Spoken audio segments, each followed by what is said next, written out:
How is everyone doing tonight? We hope that you are doing well. We're going to get into the show tonight. And the reason why I've been doing these particular shows, especially the ones in regards to tech, is because there is a difficulty that I'm seeing in and around me and among my neighbors when it comes to dealing with the technology that they purchase on a daily basis. And so this particular live is going to deal with one of the issues that I'm seeing. Now, if you would, I'd like to tell you a story. Okay. And the story has to do with a customer that I had this week, and I had to actually make a home visit on this customer twice. Well, to give you some background, a couple of years ago, this customer was contacted by Microsoft, and the customer was instructed that there was a imminent attack on their account, and that account was some savings of $50,000, right? And so the person on the phone told my customer that in order to prevent this particular attack, they would have to send them $5,000. And the way that they wanted their $5,000 to be sent to them was they wanted the customers to go to Target and get 10 Target gift cards with $500 a piece on them. So now already that's starting to sound very sketchy, right? And so they were older and they were elderly, so they didn't know what was going on. So they went to Target and they proceeded to buy the 10 cards with $500 a piece on them. And then the individual on the line said, okay, give me the card numbers. And so they did.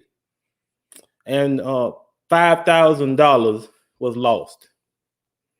Well, a little while after that, they contacted their credit card company because they realized that they had just been scammed. And their credit card company was kind enough to refund the money to them, to put the money back into their account. And they went after the guys that were responsible. So if you fast forward to this week, the same thing happened. He got a pop-up on screen, and it had an official logo that looked like the FBI. And then he gets a phone call. And when he gets this phone call, this gentleman is saying that they're noticing some suspicious activity on his side and that they're going to try to prevent another attack, right? But this time, the individual wanted to gain remote access to my customer's computer, and that's what he allowed him to do. And when he gained remote access to my customer's computer, he implanted some malware in a folder in downloads. That particular folder prevented my customer from being able to use his computer properly. As a matter of fact, it trapped the computer in safe mode. Now, I know I'm saying a whole lot of technical jargon, but I need to be clear. I need to make the situation what it is. These individuals are skilled at using their knowledge of computer science and computer technology to take advantage of you, to defraud you. As I mentioned, as you are working hard trying to accumulate something for yourself later on in life, these individuals are committed to taking what you have, because most individuals are not careful. Most individuals are not paying attention to what they need to be paying attention to, and so they get taken advantage of. Now, that was just a story from this week. To make the process a little more, easier, what happened was I ended up wiping my customer's computer completely and restoring his version of Windows 10 that he had with all of the updates. And then we did a full virus scan and a malware scan to make sure that there was nothing left. I found the folder in downloads and deleted it. But here is the part that's going to be a little bit scary, okay? I deleted the folder from downloads and restarted the device. The gentleman called my customer. I was on site. He called my customer. And he asked my customer if he needed any help with his computer. And he said, no. And then the guy on the other end asked him, well, why don't you need any help? He said, well, I have somebody here that's looking at it. And the guy on the phone went crazy. He went crazy. Why did you do that? Why didn't you just wait? Why didn't you? And my customer just politely told him, well, I wanted someone I could see to help me with this issue. But see, here's the thing, you all, and I think this is what really got my attention. The means of which they use is so sophisticated that any little change on his computer, they were monitoring. They could see. That is, until I removed the software that gave them the back door. So here again, this is the reason why I think this live is so important, because I know that there are so many of you that have succumbed to this particular scam. You have to be careful. Now, why am I saying that? I know what you're saying, Marcus. You can't possibly know that happened to me. Well, I want to share something with you. It's from the New York Post. They did a study of 2,000 Americans, right? And they come to find out that 1 in 10 Americans have not been scammed. So if you line 10 people up, there's only one person in that group that hasn't succumbed to an internet scam.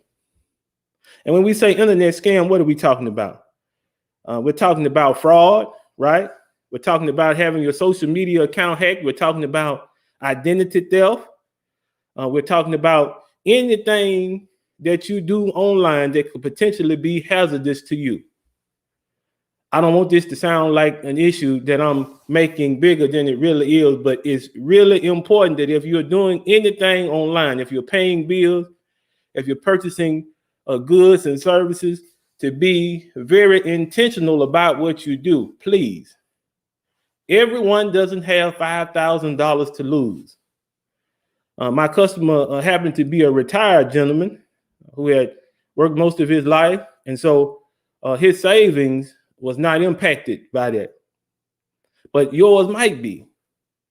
I can't imagine going to a customer's home and they're absolutely devastated because someone has taken all of the money out of their bank account because they were not careful about how they went about their business online. You got to be careful, you all, please. Now, let me give you some facts and figures. You know, I'm a numbers guy. And so the numbers are important to me.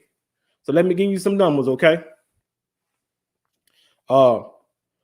Returning back to that survey, notice this, 63% of those who had been surveyed were victims of a scam where they were asked to transfer money to someone that they could have a romantic relationship with. 56% were victims of fraud. 54% had their social media accounts hacked. And 49% were victims of a data breach. So now when we talk about a data breach, right? Let's get into some of these topics. So when you talk about a data breach, that is a situation where your password may be compromised. You know, you have instances where major companies are hacked, and when they're hacked, then the account information for their customers becomes public. Now, why is that a concern? Why should that be a concern to you? Because what I've noticed is that most individuals, most people, what they'll do is they'll get one password that they can remember, and they'll use that one password on every account that they have. And so a big data breach like that from a large company, individuals get access to individual passwords, and I guarantee you that there are some individuals in among those customers for that large company that are using that password that they have listed with that company on every other account that they have. That's dangerous. So now if the individual obtains your password that you use to encrypt all your data, essentially now your identity is not your own. Your identity now belongs to that individual because you decided to use one password for everything. That's just not a safe way to do things, you all. It's not. That's a behavior that's going to come back to bite you. I promise you. Promise you it is. And so, as we mentioned, we have individuals who are disposed toward coming up with software that they can install on your device that gives them your personal information. That personal information can then be used to access several of your accounts. And when those accounts are accessed, then funds that you may have, important documents can be deleted, things can be altered. And so what we want to do is we want to be intentional about the way that we move online so that we can protect ourselves, okay?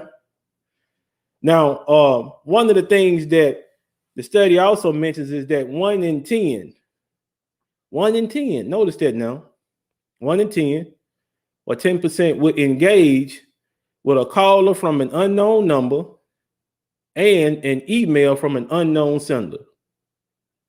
So why is this important? Why is this important? An unknown number, when an individual calls you from an unknown number, that's the first step. If you answer the phone, right, then they know that there's someone at that residence. And let me just walk you through it. I don't mean to frighten anyone, but we have to be forthright and honest. They can establish that there's someone at that particular residence, right? Then they can use a search engine like truepeoplesearch.com, put in your address in the reverse address directory, come up with your name, right?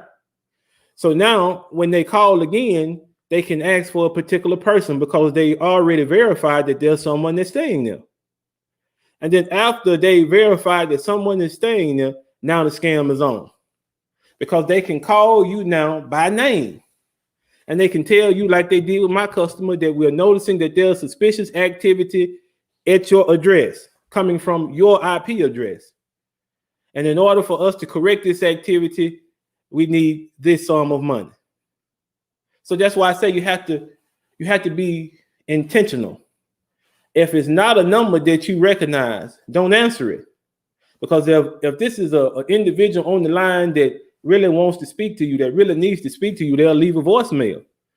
And if it's someone from a credible source, like maybe your hospital, you have a checkup that you need to go to, or maybe it's your financial advisor, see, you already know these numbers. You're already acquainted with them. So why would you answer the phone for a number that you're not familiar with? And if it's that important, I remember what my mom used to say, they'll call you back. Okay? Now, what about emails? Now, this has to be one of the most important topics that I want to cover. Do not open emails that you are not familiar with who is sending them to you. If it's an unknown sender or if it's an individual that you don't know, do not open the email. Don't open it, because there could be malware attached to that email that could nestle itself into your computer system and cause you difficulties for weeks to come. So why not just not open the email altogether? I know with my Gmail account, I have it set up to where there are certain conditions, and if an email meets these particular conditions, it's automatically sent to spam. I don't have to worry about being tempted to open it because I never see it. Okay, so no, those are some things that I think you should think about. Really. Now, we talked about viruses and malware, right? Now, what about some dangerous behaviors that you can perform online? Well, here's the thing. When we talk about those dangerous behaviors, we're talking about things that could possibly put you in a situation where you are vulnerable, okay? So now, as we mentioned, one of the things that is paramount is mixing up passwords. Don't use the same password for every account, okay? That's one thing. The next thing I would encourage you to do is, if you are traveling, I've seen this happen quite a bit. If you're traveling, you're on the road, as I am most of the time, it would be better if you had a device that had unlimited data. I know what you're saying, Marcus, those plans are kind of costly, but let me tell you what it eliminates. It eliminates the need for you to have to stop at a McDonald's or Wendy's or Burger King or any place like that that has an open network to use, right? Because let's just be honest, even though they put a security password on it, they require you to click a little button, a little link on the web page to let you in. This is not secure. This is not secure. Anything that you do on their network can be seen by everyone else that's on that network. And I know that a lot of companies say, well, we changed that, we put security protocols in place. No, it's not safe. So that's the reason why I'm saying on the public network, all of the information that you pass through the network on the internet is visible. So take that precaution. Instead of using public internet, use your unlimited service on your cell phone or your tablet. That's a safer route to go. You're less exposed. Now, what about the next thing? As we talked about before, the emails from unknown senders, the calls from unknown numbers, we don't answer those, we don't entertain those, okay? Those are dangerous behaviors. Those are things that will get you in trouble, okay? Now, one of the things that I want to tackle now is solutions, okay? Solutions. What are some of the things that I can do personally to help me to avoid some of these things? From that particular article, there was a number of things that could be done. And one of the things in particular is to keep your password private in regards to your digital information, okay? So now here's the thing. For either iOS or Android, both have applications, and Google has a feature that's built in on Android devices. But what happens is when you get ready to submit a password for the first time, it will prompt you with a generated password. And those generated passwords are passwords that would take quite a while to crack. And so they're safer, they're more secure than the average password that individuals use. And by the way, what do you think? It's just as a side thought. What do you think is the most used password in America? What do you think? Well, one of the most used passwords in America. I'll give you a second to think about it. Do you have it? One of the most used passwords in America is password. Really? That's your password? If there's anybody that's watching the show right now, please go and change your password if that's what your password is, because you're leaving yourself vulnerable. And that's what this show is about. It's about avoiding scams, or avoiding viruses and malware that could possibly lead you into a scam. Okay? So passwords are paramount. All right. And the next thing is you maybe could use a third-party resource to protect your information online. Maybe like LifeLock, I think that's the name of it. And what happens is those individuals, for a fee, they can make sure that your information is not somewhere that it's not supposed to be. So your social security number, your passwords, your bank account numbers, and all those things, they actively search to make sure that those things are not accessible on the internet. That's the way to go. And now here's another one that I think that's a best practice. It's good behavior. Stop oversharing on your social network. People have a habit of putting up things that can cause them difficulty, especially when it comes to scammers, okay? Because let's say, for instance, you, by any chance, win the lottery. Let's say, for instance, you win the lottery, okay? And we're just grasping at straws now. But let's say, for instance, you win the lottery and you post that on Facebook. Now, how is that dangerous? Well, besides the threat of physical violence, an individual who is adept at scamming now knows who won the lottery, what's their name, and all of the information that you have on your profile. That person now knows individuals that you know, so they can verify that they have the right information when they approach you to try to scam you. They know the amount because you posted the amount. So this oversharing can put individuals in a situation that'll cause them difficulty too. So be careful. Only post what you need to post. And I think just as a sidebar, that's a good thing to do regardless. Don't post anything that could eventually lead you to difficulty. Okay, because we've heard of these stories where individuals have been off on vacation. They are posting all of these wonderful pictures. Maybe they went to Dubai, or maybe they went to France, to Paris to go, and visit the sites. And when they get home, there is absolutely nothing left in their home. Well, how did that happen? That happened because they alerted the world that they would not be home because they're on vacation. So how much sense does that make? Tell me. I'm trying to understand. So that's the reason why that's one of the best practices, one of the beneficial behaviors. Stop oversharing on the internet. Stop doing that. You put yourself in danger. Okay? And then last but not least, purchasing security software. So what do we mean by security software? McAfee, we mean Norton, antivirus, Viper, you name it. Any of the antivirus softwares that you are comfortable with using, purchase these. Okay? And then another thing that I would recommend is Malwarebytes, because now there's a difference between viruses and malware. Okay? Now, viruses usually are put there to slowly grind your device to a halt. You'll start to see that things are not working as they should. Malware eventually leads you into a situation where there is someone else that's in control of your computer, right? Viruses can do the same thing, but not normally. Malware is targeted at trying to disrupt the way that you use your computer and quite possibly allow someone else access to it, okay?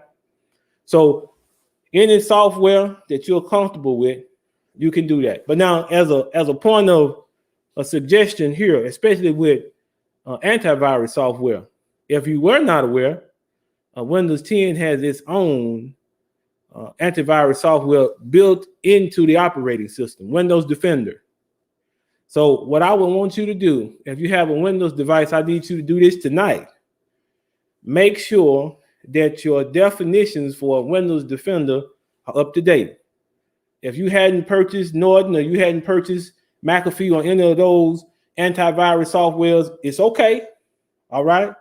But what I need you to do is to get Windows Defender up and running, get it updated, make sure all of the definitions are current, and that particular software can hold you off. Okay. So what we're saying is we cannot be passive about securing our information online. We can't be passive. We have to be active. Because like I mentioned at the beginning of this live, everyone doesn't have $5,000 to give to someone. Everyone doesn't have it. And wouldn't it be devastating that one of these attacks hit you and the individual empties your bank account of all of the hard-earned money that you worked for, and there's no way that you can get that money back?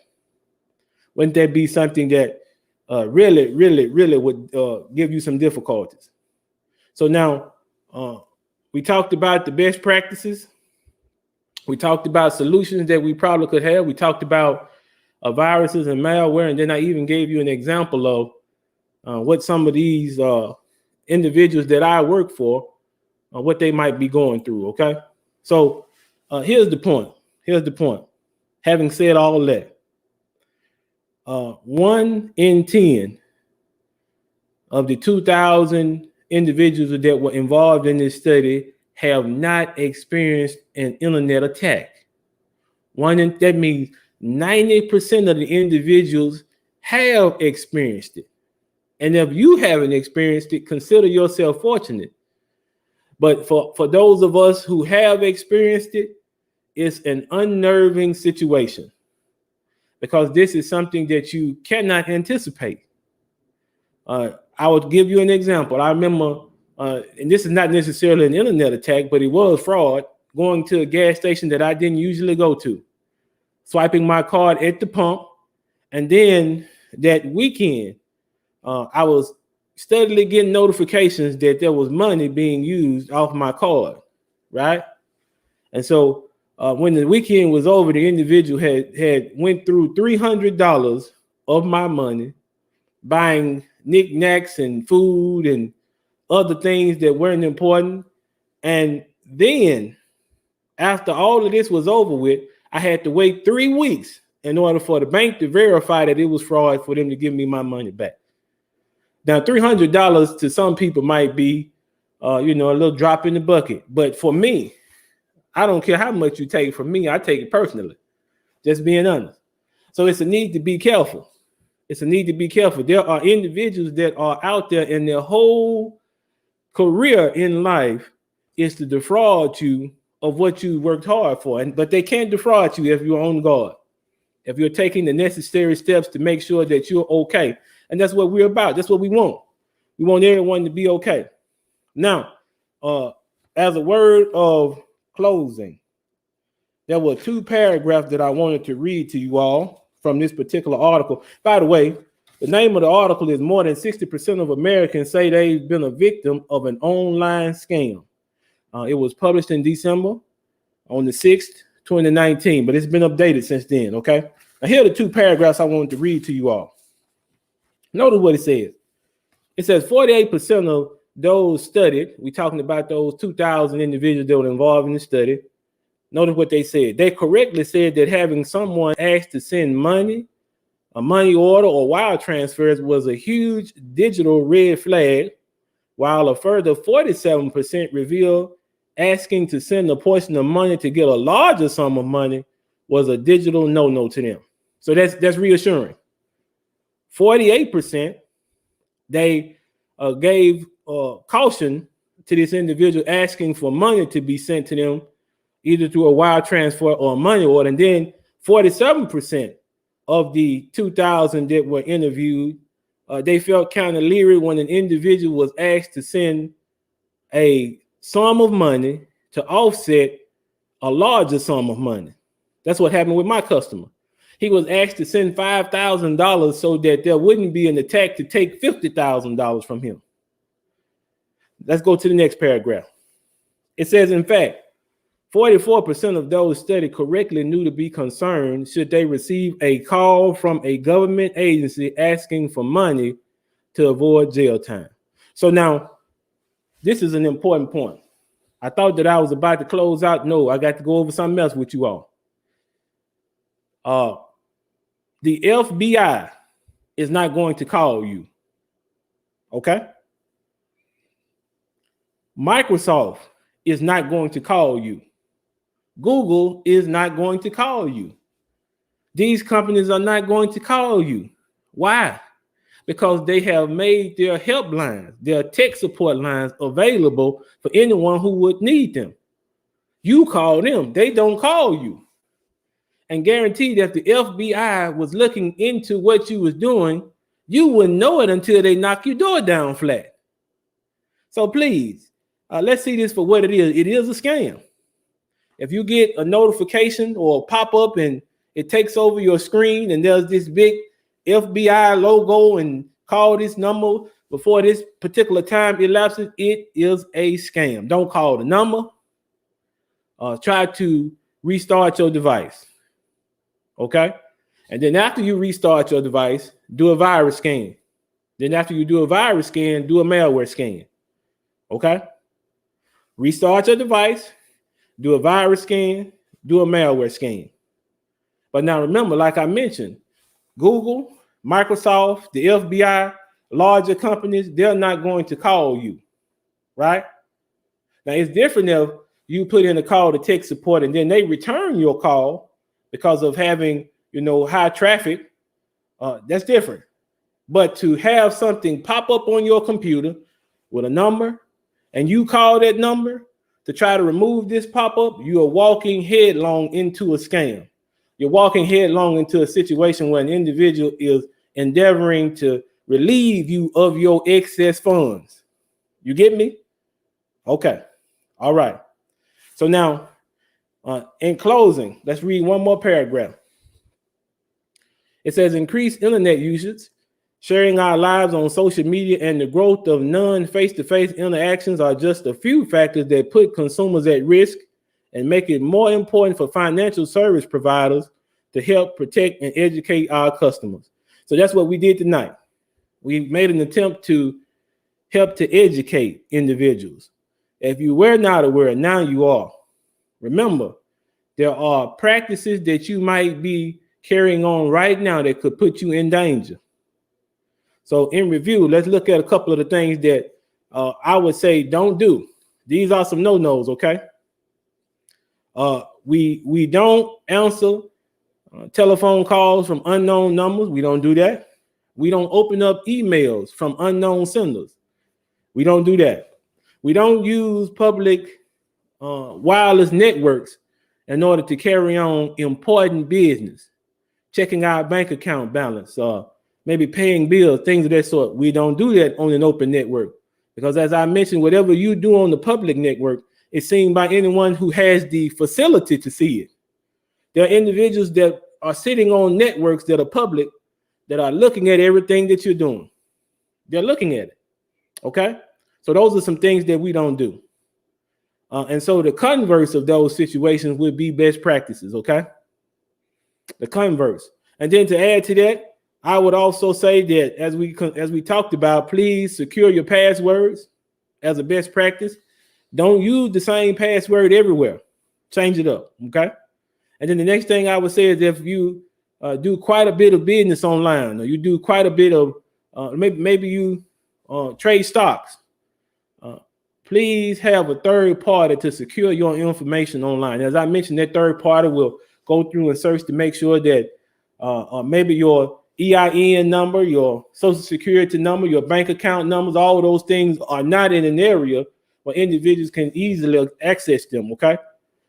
We're going to also encourage that you get antivirus and malware software so that you can install these on your device and they can serve as a protection for you, okay?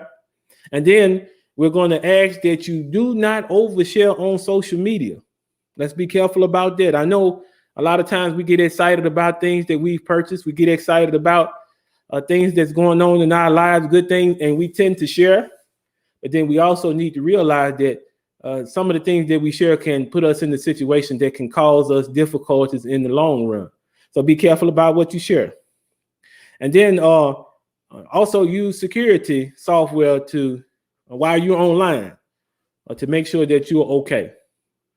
So what we've tried to do tonight is to present some things that you can think about. But most assuredly, I want you to keep this number in mind. As we mentioned, 1 out of 10 has not had an internet scam perpetrated on them. 1 out of 10. You might be that 1 out of 10.